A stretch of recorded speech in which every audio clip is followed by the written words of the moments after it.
Hello and welcome to the final round of Swiss here at the Wisconsin Regional Championship. On your left, we have Andrew Mondak playing a Darkrai, I assume a Yveltal deck. I'm not sure if he plays Garbodor or not. It's not really evident by his opening hand. And on your right, we have Enrique Avila. I apologize if I'm pronouncing that wrong. Playing what appears to be the deck that we saw earlier, a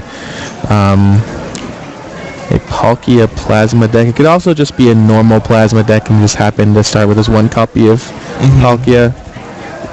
Depends on the rest of it. We'll see. It's very much more likely, I guess, that it's just a basic kind of Lugia Plasma deck we've seen all day. But who knows? Opening the one of Palkia in that case is pretty unlucky. And we see Mondak plays a laser, gets heads, and then ships the turn back after attaching. The Palkia will wake up, and Andrew's not really in... I don't think he should really be concerned about being knocked out this turn. Darkrai does have 180 hit points, but still concerning to pass without a play.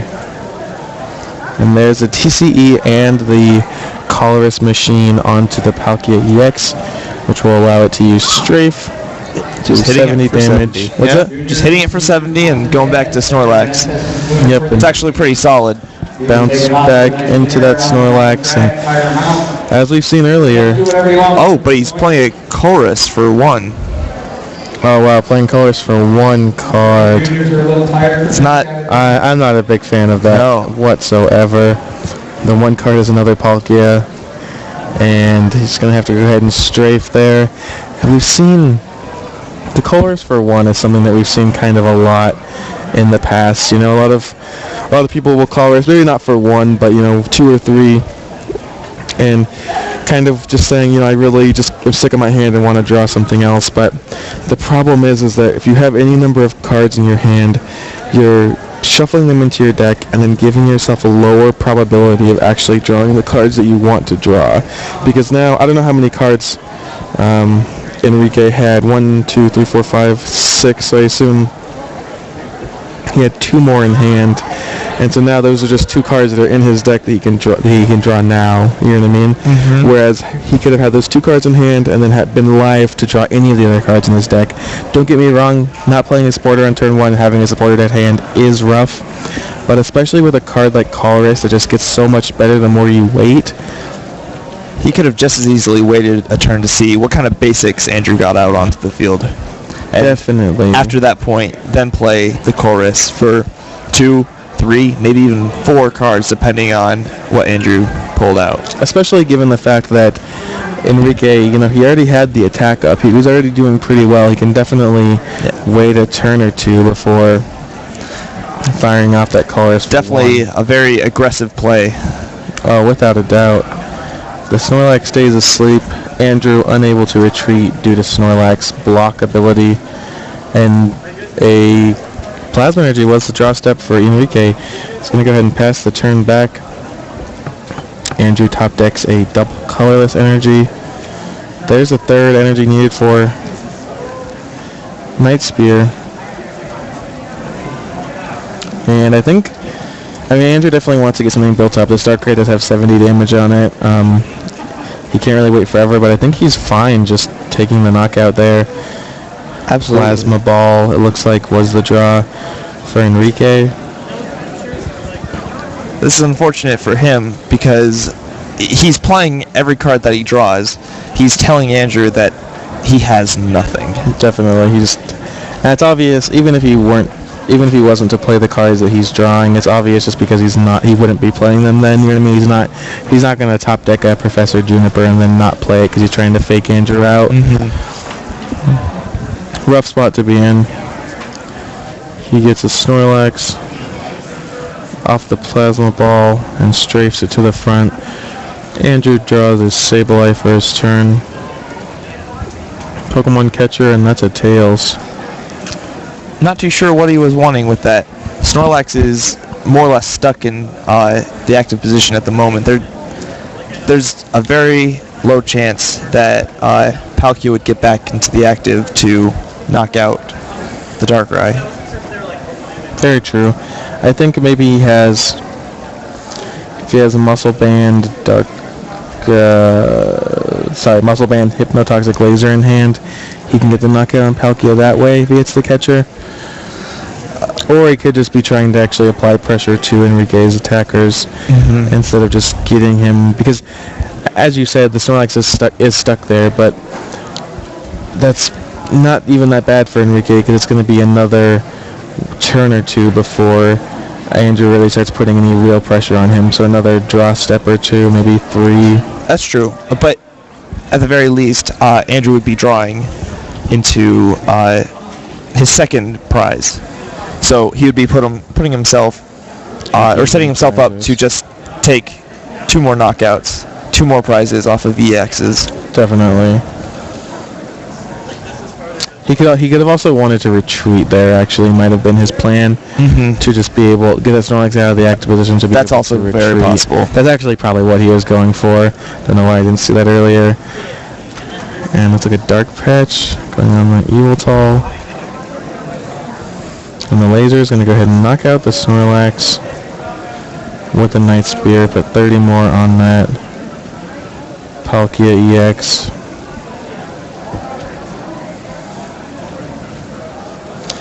And I think if you're Andrew here, you just leave it on the one that has damage. I don't think you really bother spreading it around. Because you're... wait, what? Why did Andrew just discard his Yveltal?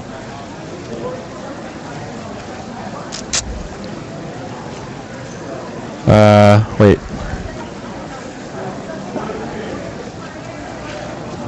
Did I miss something? I don't understand. I'm confused too, because I thought he did have it in Yveltal. Yeah, he just played the... I think that might have been a little bit of a mistake. Just... I'm trying to figure out if there's something that I could have... Okay, I think they're trying to figure it out now. There we go. Yeah, there. Okay. That's better. I think he just kind of got the sweeping motion. I'm almost positive that there's not a clause on Hypnotoxic Laser that says you have to discard a Yveltal. Almost positive. I think it just comes from the motion to just kind of swoop up your cards and just... It's been a long day too. Yeah, definitely. This event has been run very efficiently though. It's only 6:30. Players didn't start playing till 9:30. So 9 hours for 8 rounds. It's pretty solid. Yeah. But I don't blame any players for any simple mistakes based on that. Everyone gets very fatigued, and they know that this is their last round, so that might be influencing their playing ability as well. Definitely. I know that not so much when I'm in this position where both these guys have to fight for a top 8 slot, but I know that when I'm for instance, at the California Regionals of 2013, I went 6-0, and then my last round I was in no matter what, and I remember just being so exhausted and just really not caring. Yeah. And I tried. I mean, I gave it my best. Or I tried, but I definitely did not give it my best. I definitely was not as focused because at that point, we had driven 12 hours the day before. We had gotten there at 8 a.m. probably for registration, and at this point it was 9 p.m. and everyone was just exhausted. So fatigue can definitely happen. Don't forget, we have the winner of the Guess How Many Pokemon cards in the bucket over there. So stop by and collect. There's an Oblivion Wing, it looks like. Catching that Darkness Energy onto that Yveltal EX. So he's prepared to do 100 plus. Yeah, so we can do 100 base, as you said, which will knock out that Palkia on the bench. Not that I think he'll have a shot at that Palkia on the bench without a Pokemon catcher, but is relevant. Skyla looks like it's going to find a level ball here, getting a safeguarder. So yeah, I wonder if Enrique and the player that we had streamed before were friends or worked in this deck together, or if it's just something that is that popular that we just missed. Yeah, I guess so. I wasn't really aware that this kind of deck existed. I knew there was lots of questions about whether or not you could strafe into a safeguarder based on like if it targets the safeguard Pokemon. Yeah, I didn't even consider that. Yeah, I know that was a thing when Palkia first came out for a long time, like which Pokemon the effect is actually on. But and obviously, as we've seen today, it's ruled that you can strafe onto them because you're like switching the Palkia. You know what I mean? The Palkia is what's happening. The other Pokemon isn't being dragged up. Yeah. But so then there was some talk of the deck, but I didn't know that it was this popular. We've seen 2 of them already, and the thing I think that's going to kind of hurt the deck a little bit, or hurt Enrique's deck a little bit versus Andrew's, is that a very, very simple answer to Sigilyph and Suicune and other safeguarders is Hypnotoxic Laser. And Darkrai decks do Hypnotoxic Laser. Andrew's looking the Junk Hunt for a catcher and a Dark Pass, curiously, just not really caring about the laser, not really wanting to deal with this Sigilyph. But Laser does deal with Sigilyph very well. You know, Safeguard does not prevent poison damage. And then Sableye, in addition to being a non-EX attacker that if it has to can actually attack, also can just junk hunt those cards back, junk hunt those lasers back, and just kind of have a constant stream of them for as long as it needs. And then, hey, you know, if you knock out the Sableye, it's a non-EX, so the issue with that is assuming that Enrique is constantly retreating into Palkia. He's getting rid of the poison. You have to have a better constant stream of lasers, because they will run out, especially if Palkia is hitting for 70 every time it strafes. Definitely. And we can see that was kind of, I think Enrique was kind of fearing that because he attached the Psychic Energy to the Sigilyph there, meaning that next turn, if he strafes this turn, sends up the Sigilyph, he can retreat manually for another energy.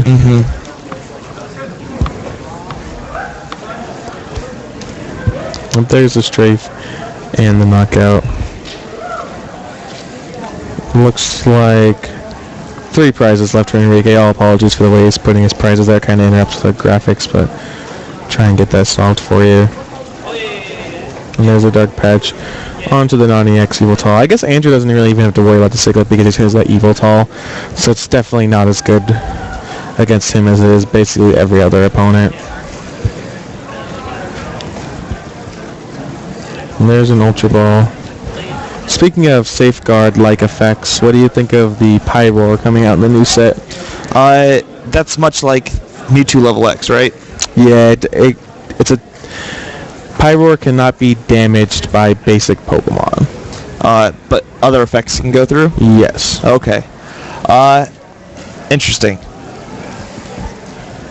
I believe its attack does something like 70 for 3. Yeah. Discard a fire, discard 2 fire, and it does 100. I think that might be an urge by the card designers to get people to play more Mega Evolutions, because that would bypass Pyroar's ability. Definitely. We haven't seen many Mega Evolutions be played in competitive play. I know that Mega Venusaur EX was played at Washington State's by Tyler Namora. We saw several matches of that. Yeah, Lane Tower and Jack Pitcher. But besides that, I haven't seen one in competitive play at all. I mean, there are only the 2 out right now, so we'll see more as time goes on. And Andrew actually completely safe against Safeguard with 3 non-EXs on his bench. I didn't realize that Oblivion Wing Yveltal was that popular, I guess. Like, I see it more as just a tech, maybe even a starter for these dark decks. But to be played in such high numbers, that's surprising. Yeah, I wasn't a big fan of it. I remember when it was first spoiled on the Bubble Zone, Chase and Eamon and I were talking about the card, and I was a very big fan of it then. I was very high on that card then.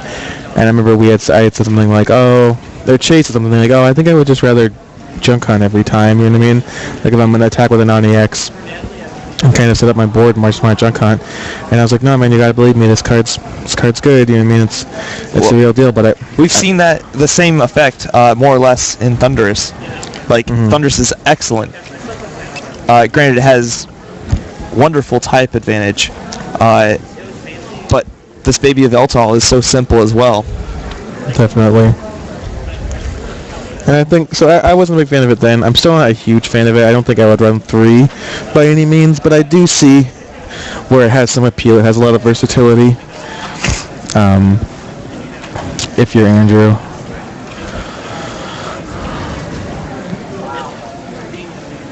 And there's a shuffle of the deck. Andrew's deck looks pretty small.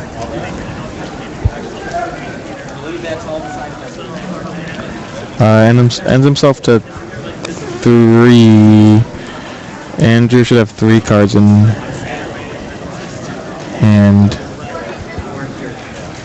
Right? He's only have 2?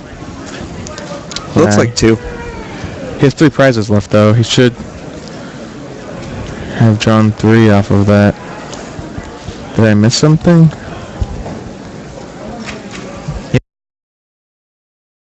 Yeah, I might have missed something. 1 second, I'm gonna go tell a judge I think. Excuse me. You guys judging? I looked at teaching that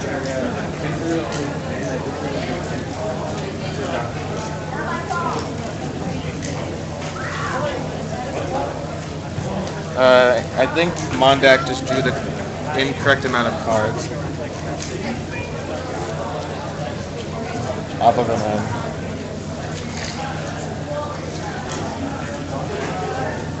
So we're seeing Enrique grab a Genesect and place it on his bench.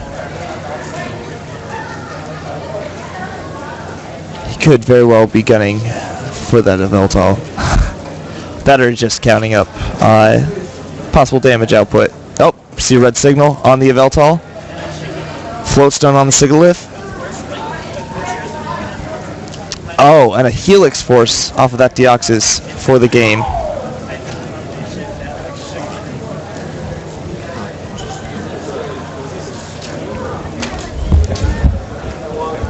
So with that,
and on to game 2.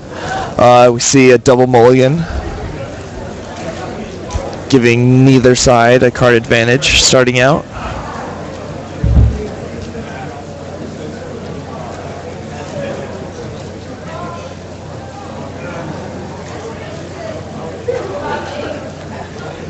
Hopefully we don't see as extensive shuffling as we saw with Harrison and Mike.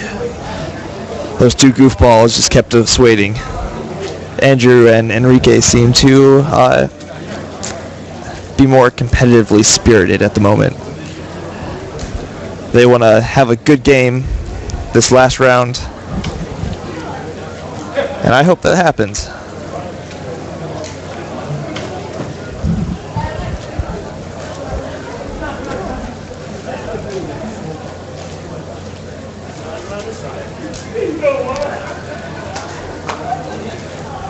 And another mulligan from Andrew.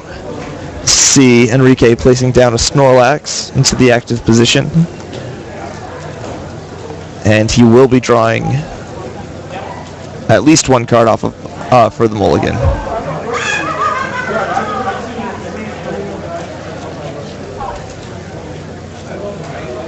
Again, so 2 cards now.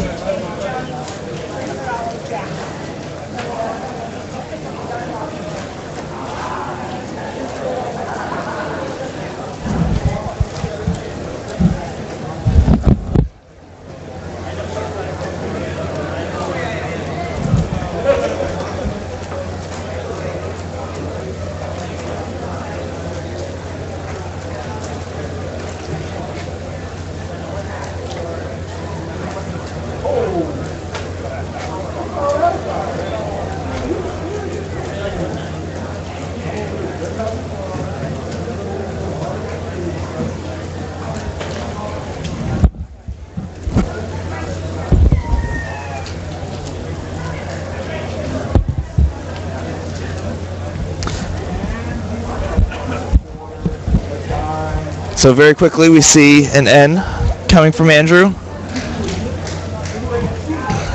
eradicating all of those mulligans he had.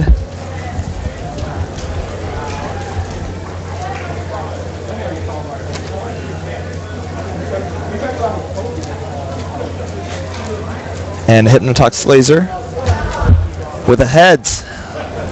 See if that sleep sticks.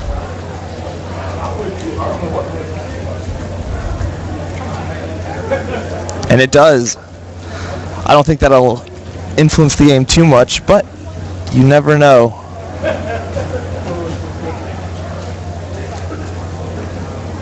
There have been plenty of times where just very minute actions throughout the game have influenced the game drastically. For instance, I could very well see that single damage counter on the Snorlax from Poison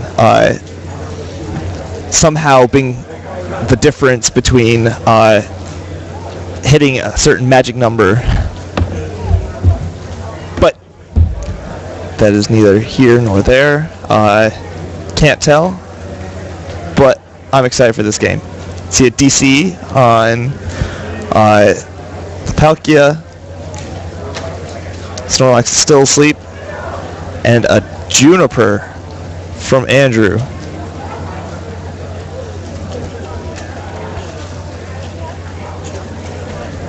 So he'll be able to power up his Yveltal EX on the bench with Oblivion Wing.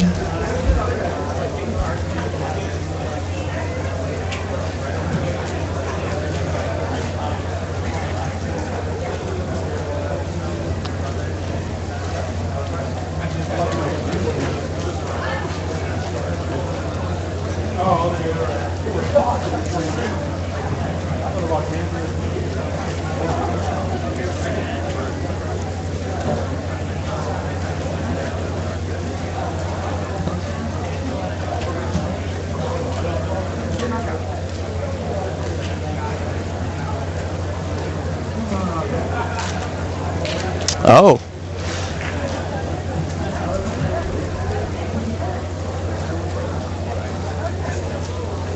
Andrew might have some experience with this sort of deck beyond the experience with the first game.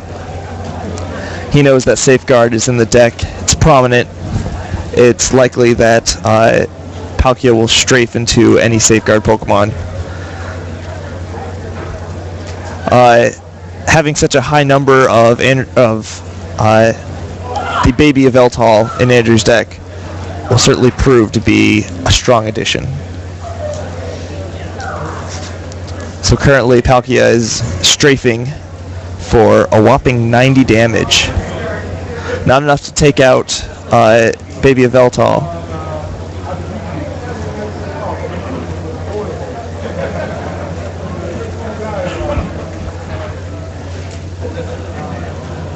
Oh, 100 damage. And instead of going through the motions, they understand as players, as high-level players, exactly what's going to go on. There's no reason to excessively make movements when everyone's in understanding. But you should still not let that happen. Make sure, kids, listeners at home, to go through all the motions.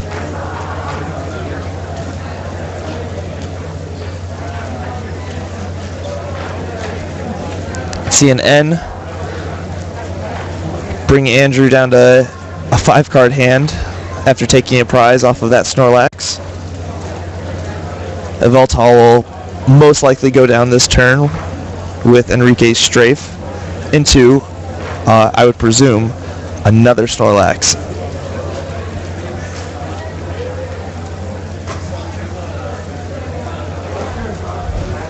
Enrique shuffling Andrew's deck.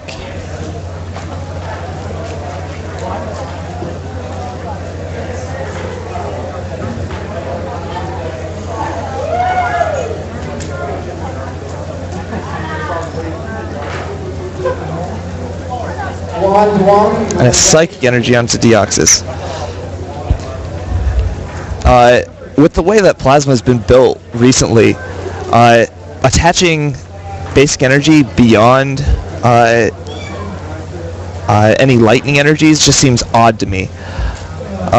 Otherwise, it's just Prism Energy, Blend Energy in some cases, even Rainbow Energy, just to make sure that you have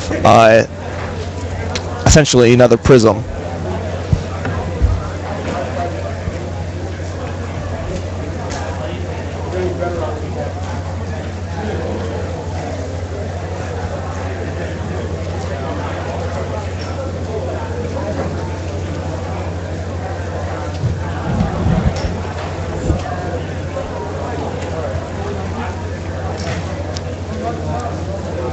Yveltal goes down, Snorlax goes up. And the other Yveltal is promoted. It's strange. I would expect, considering that there are no Safeguard Pokemon at the moment, that Andrew might have been focusing more on his EXs for the time being, powering up his non-EXs as time went along, just to make sure that he has enough counters for those Safeguard Pokemon. Hey guys, I'm back. All apologies for that. Had to tell the judge what happened and had a 20-minute conversation with our very own Ballard. Can you fill me in on what's been going on in this game so far, David? Just a lot of non-EX attacks, back and forth, it seems. I'm sorry, not coming from Enrique, but lots of non-EXs staying in the active position. Okay, so the Snorlax has been trapped for a while? No, this is... There's a scramble switch. Yep. So, Andrew was powering up his non-EX Yveltals to attack. He's down to 5 prizes. Enrique is down to 5 as well. Ooh, wow, non-EX wars over here. Yeah, like I said. What did Enrique take his prize with there? He took it with the Palkia, two-shotting an Yveltal before this current one. Gotcha. Yeah, I just had a little conversation. You're gonna leave? Yeah. Just had a little conversation with Jimmy Ballard about the event and how well run it's been, and can really not stress enough. If you ever find yourself in Illinois or Wisconsin or anywhere in the upper Midwest here, definitely try and come out to a Jimmy Ballard event. It's been 8 rounds. We've only been here since we started at 9:30. We're getting over at 7 p.m. This venue's huge, no lunch breaks, but scheduled timing between rounds. Every round works out great. Definitely. And I know that I'm biased, I have a vested interest in Top Cut Central, but... Well, I'm not technically affiliated with On the Bubble, so I can give an honest opinion. And frankly, this being my first Jimmy Ballard event, I am enamored. Definitely. I'm really impressed with this event and can't wait to come back in the morning and stream the rest of the top 8. They had a Genesect EX on Enrique's board. I don't think we've seen that, have we? One came out very late game. In game 1? In game 1, I believe. I apologize for that. Did not notice that. So...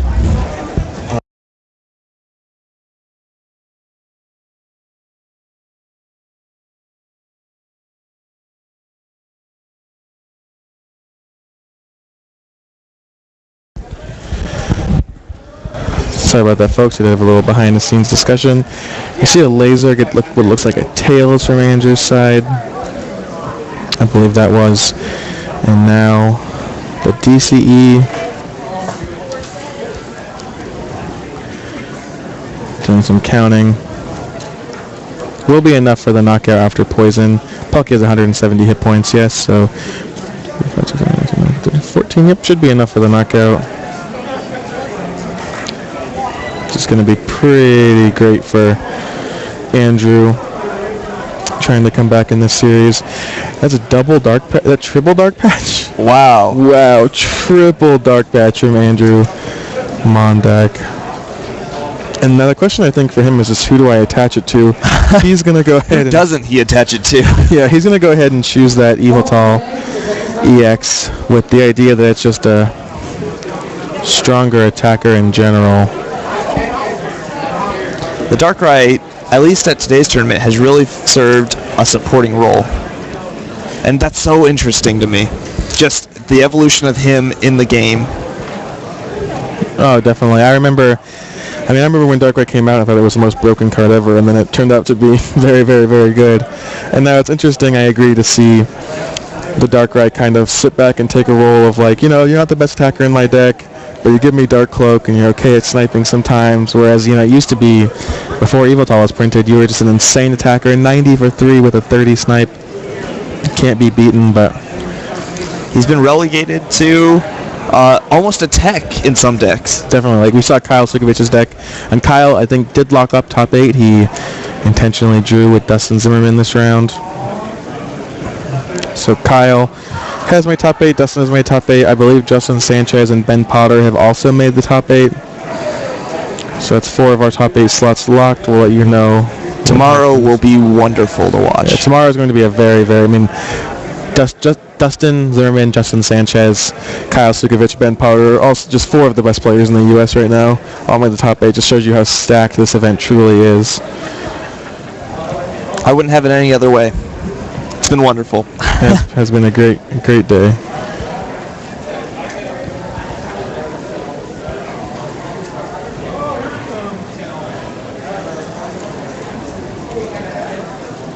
So as I was mentioning earlier, Andrew was attacking primarily with his non-EXs when, in my personal opinion, I think he should have saved them for this very situation.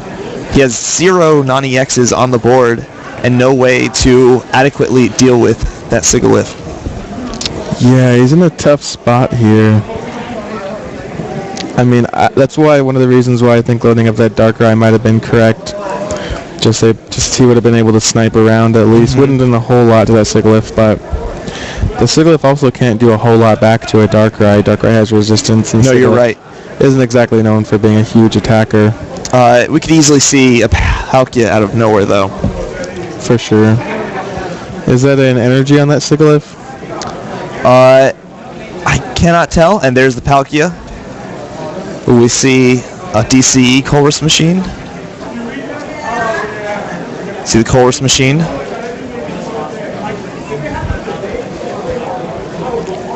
Ooh, failing the search. No plasma energy left in Enrique's deck. That hurts. That's got to be rough for him, but he had to halfway expect it, right? I don't know if I've been absent this whole game, so obviously don't know how many he's gone through. Well, it looks like he has a plasma on the Deoxys, and I'm sure he had I'm sure he had a plasma on each Palkia, so that very well might have a plasma energy prized this game, which is unfortunate, but he might not have even had the DC in hand anyway, and we haven't gotten a very good look. Definitely. Looks like Andrew's considering playing a dowsing machine. Gonna get a Professor Juniper with it, it would appear. There's the band on the Yveltal, and there's the Juniper. A lot of resources have been used up from both sides. Yeah, both of the decks I noticed when I came over are looking pretty thin. Another thing I gotta say about this tournament is we've seen a lot of good matches on stream. You know, we haven't seen any ties yet, really. We've seen a lot of matches go to 3 games. Been pretty entertaining stuff compared to most events. Definitely. I'm always happy to see a good game. Definitely.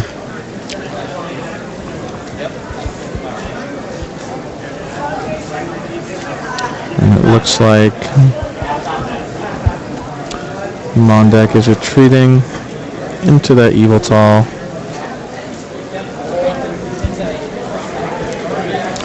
Does he have a Pokemon catcher in his hand, or I don't know if he's just trying to... Yeah, he's going to ship the turn back to Enrique, who he himself doesn't really have a lot going on. He just drew a Juniper, but the Deoxys is the only thing that he can attack with as of now.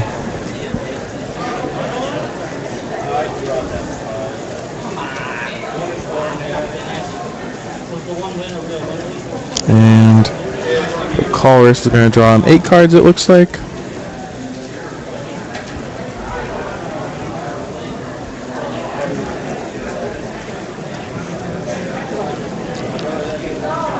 And what is he really looking for here? I guess it's just a way to get that Sigilyph out of the active spot to be able to strafe once more, but he can't even do that yet. Yeah, he has no Colress energy left in his, or Colress machine, or sorry, plasma energy left in his deck.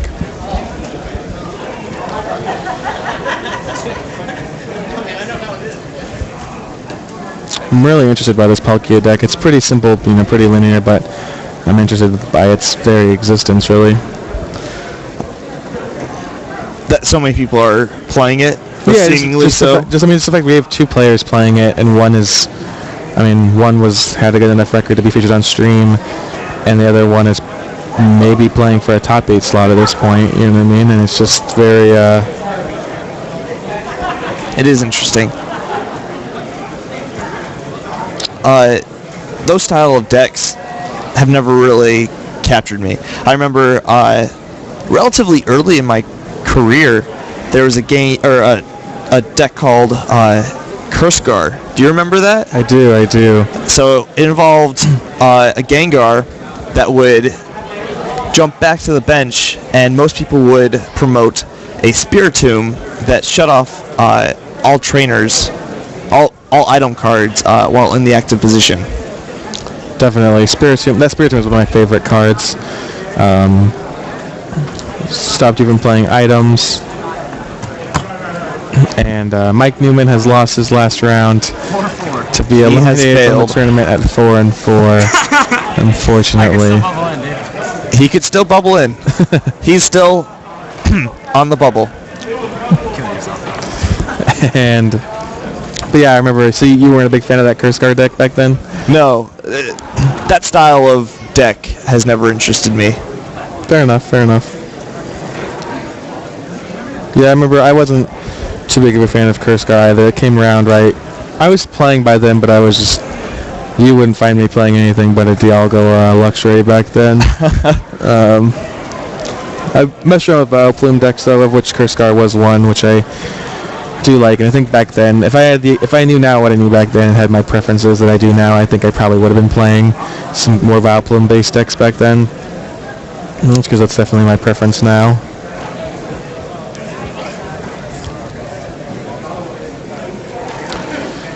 And that Sigilyph is stuck active for Enrique, so it looks like, I can see a Pokemon catcher and a Tails. Have we talked about the Pokemon catcher errata? What do you think of that, David? Being turned into a coin Pokemon flip? reversal, yeah.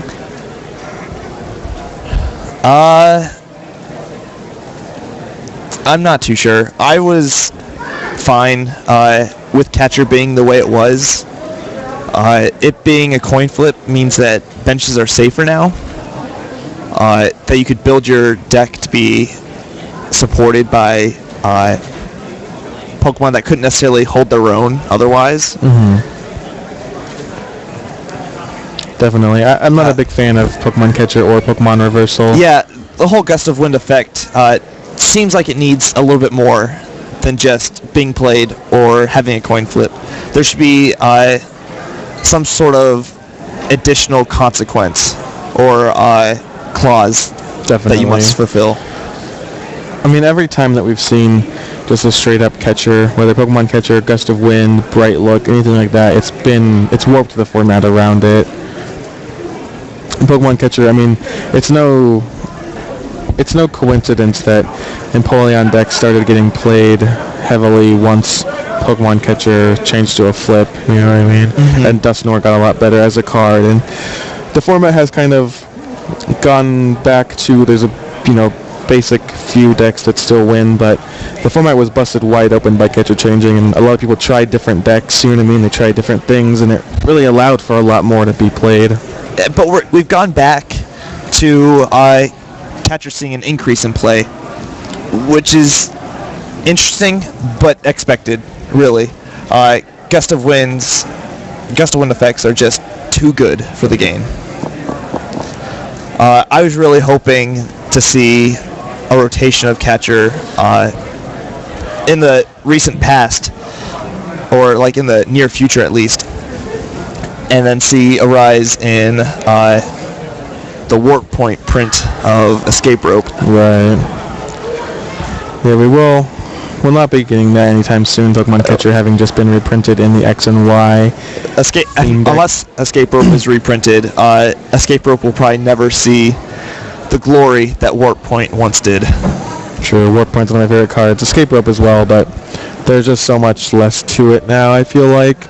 I feel like there's back then when Warp Point was big, especially, well, at least when I was playing, you would Warp Point because your bench mattered more, you know what I mean? You wanted to poke a turn your Crobats, you had Claydolls on the bench, you had more things that mattered, whereas now, you basically Warp Pointing because your thing's going to get knocked out, or you're just going to be able to float stone or switch it out of the active spot if it doesn't. So it just seems to have less consequence to it now. Yeah, it really seems like a win more card in some instances, where it's best when your opponent doesn't have much going on otherwise. And there's the third catcher flip in a row. It's gone south for Andrew Mondak. And will this be the fourth? How unfortunate. Professor Juniper finds the last catcher in his deck. He's going for it all here. And 5 tails in a row. And Enrique Avila defeats Andrew Mondak 2-0. And that's the last round here in Madison, Wisconsin. Thank you very much for watching. I'm Kenny Wisdom. I'm Dave Rickberger. Stay tuned for the top 8.